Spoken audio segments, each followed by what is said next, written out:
قالوا حرقوه وانصروا آلهتكم إن كنتم فاعلين قلنا يا نار كوني بردا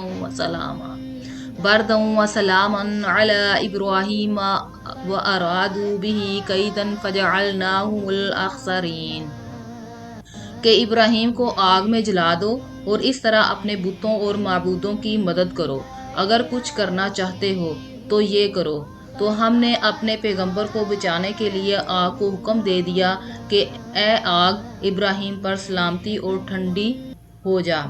اسی طرح ہم نے ان کو ان کی چال میں ناکام کر دیا۔ اپنے اس پروگرام کے تحت اپنی طاقت کے مطابق ہر ممکن جگہ سے لکڑیاں ایندھن جمع کرنے لگے اور ایک مدت تک اکٹھی کرتے رہے، یہاں تک کہ اگر ان میں سے ان کی کوئی عورت بیمار ہوتی تو وہ اپنی شفا کے لیے یہ نظر مانتی کہ اگر میں تندرست ہو گئی تو ابراہیم کے جلانے کے لیے لکڑیاں جمع کر لاؤں گا۔ پھر انہوں نے ایک بہت بڑا گڑھا تیار کیا اور اس میں وہ جمع شدہ ایندھن ڈال دیا اور آگ لگا دی۔ آگ بھڑک اٹھی اور اس کے شعلے شرارے بلند ہونے لگے، اتنی بڑی آگ کبھی نہیں دیکھی گئی۔ پھر انہوں نے ابراہیم علیہ السلام کو ایک منجنیق میں بٹھا دیا۔ اس کو بنانے والا ہیزن نامی ایک شخص تھا اور یہ پہلا آدمی تھا۔ اس کو اللہ تعالیٰ نے زمین میں دھنسا دیا اور قیامت کے دن تک زمین میں دھنستا چلا جائے گا۔ پھر وہ لوگ ابراہیم علیہ السلام کو منجنیق میں مضبوطی سے باندھ رہے تھے اور ابراہیم علیہ السلام کی زبان مبارک پر یہ الفاظ جاری تھے: لا الہ الا انت سبحانک رب العالمین لک الحمد ولک الملک لا شریک لک۔ تیرے سوا کوئی عبادت کے لائق نہیں، تو پاک ہے، اے جہانوں کے رب، تیرے لیے ہی سب تعریفیں ہیں، بادشاہی تیرے لیے ہے، اس میں تیرا کوئی شریک نہیں ہے۔ اور جب قوم نے ابراہیم علیہ السلام کو باندھ کر منجنیق کے پلڑے میں رکھ کر آگ میں پھینک دیا تو آپ نے کہا: حسبنا اللہ و نعم الوکیل، ہمیں اللہ ہی کافی ہے اور وہ اچھا کارساز ہے۔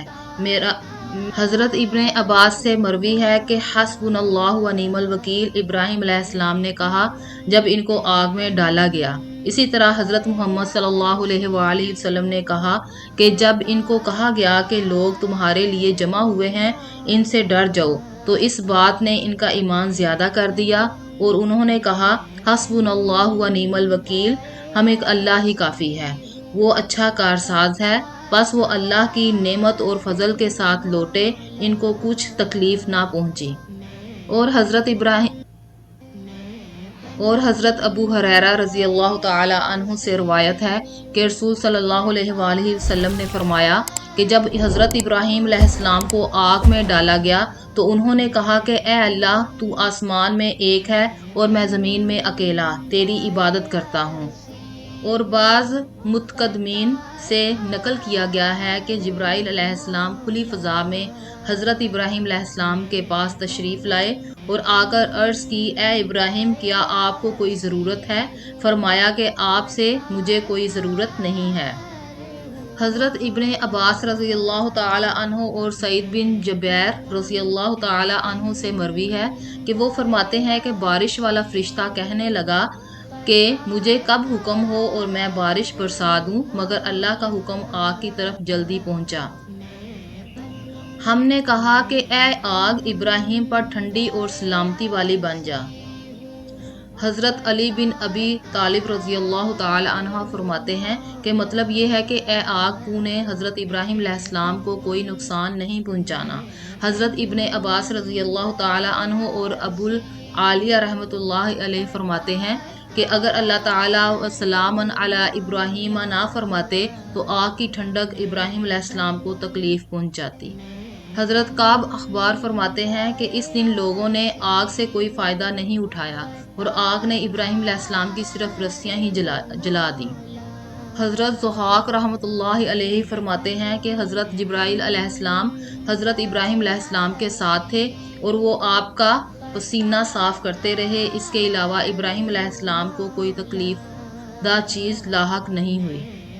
صدی رحمۃ اللہ علیہ نے فرمایا کہ آپ کے ساتھ سائے کا نگران فرشتہ بھی تھا۔ آپ ایک سرسبز و شاداب باغ میں تھے اور آپ کے ارد گرد لوگ ان کو دیکھ رہے تھے اور ان تک پہنچ نہیں سکتے تھے، اور نہ ہی ابراہیم علیہ السلام وہاں سے نکل کر لوگوں کے پاس آ سکتے تھے۔ اور حضرت ابو ہریرہ رضی اللہ تعالی عنہ سے روایت کی گئی ہے کہ آپ فرماتے تھے کہ جب ابراہیم علیہ السلام کے باپ نے آپ کو اس حالت میں دیکھا تو اس نے بہت اچھی بات کہی اور خوبصورت بات کہی، کہا کہ اے ابراہیم، تیرا رب بہت اچھا رب ہے۔ علامہ ابن اساکر نے حضرت اکرمہ رحمۃ اللہ علیہ سے بیان کیا کہ جب حضرت ابراہیم علیہ السلام کی والدہ نے اپنے بیٹے کو دیکھا تو آپ کو آواز دے کر کہنے لگی، اے بیٹے، میں تیرے پاس آنا چاہتی ہوں، اللہ سے دعا کر کہ میں جب تیرے پاس آؤں تو آگ کی تپش مجھے تکلیف نہ دے۔ ابراہیم علیہ السلام نے فرمایا، ہاں میں دعا کرتا ہوں، تو وہ آپ کی طرف آئی اور آگ اس پر کوئی اثر نہیں کر رہی تھی۔ آپ کے پاس پہنچ کر گلے لگایا اور بوسہ دیا اور واپس چلی آئی۔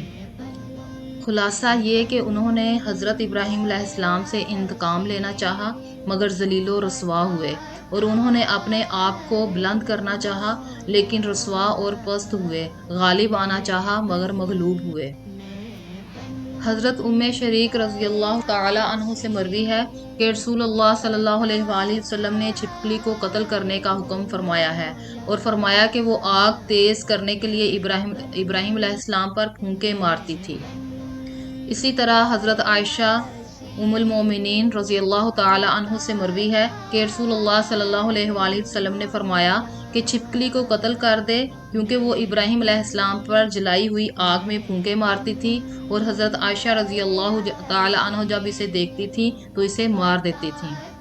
اسی طرح ایک روایت میں آیا ہے کہ حضرت ام المومنین عائشہ صدیقہ رضی اللہ تعالی عنہ کے پاس ایک عورت آئی تو اس نے ایک نیزہ کھڑا کیا ہوا دیکھا، تو اس نے پوچھا کہ یہ اس طرح کیوں ہے، اس کے ساتھ آپ کیا کرتی ہیں؟ تو آپ نے جواب میں فرمایا کہ اس سے چھپکلیاں مارتے ہیں، کیونکہ جب ابراہیم علیہ السلام کو آگ میں ڈالا گیا تو زمین کے تمام جانور اس آگ کو اپنی حسب کوشش بجھاتے تھے، لیکن چھپکلی اس آگ کو تیز کرنے کے لیے اس میں پھونک مارتی تھی۔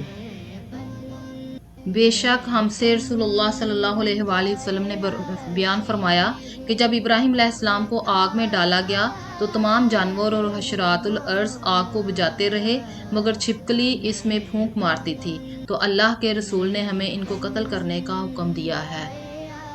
صلو علی الحبیب صلی اللہ تعالی علی محمد۔ تو ناظرین، میں اسی طرح آپ کے لیے اسلامک ویڈیوز بناتی رہتی ہوں، اس لیے چینل کو سبسکرائب کریں، لائک کریں، بیل آئیکن کو ضرور کلک کریں۔